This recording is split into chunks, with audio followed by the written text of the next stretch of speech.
ನಾನಿಟ್ಟಿರುವ ಬೋನಿಗೆ 3 ಬೇಟೆಗಳು ಬಂದು ಬಲಿಗೆ ಬಿದ್ದಂತಾಯಿತು. ಲೇ ಗೌಡ, ಲೇ ಅಗ್ರಜ, ಈ ನಿಮ್ಮ ಗುಂಡಗಳನ್ನು ಚಂಡಾಡದಿದ್ದರೆ ನಾನು ಆ ಶಿವರುದ್ರನೇ ಅಲ್ಲ.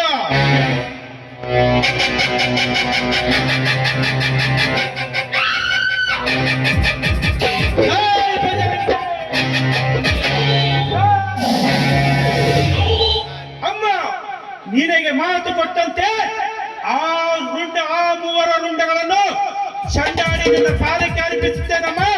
ನಮ್ಮ ತಂದೆಯ ತೋಳನ್ನು ತಿರುಗಿಸಿ ಗರ್ಭದಲ್ಲಿ ಗರ್ಜಿಸಿದ ಮಗ, ಸಾರಿ ಹೇಳ್ತೇನಮ್ಮ.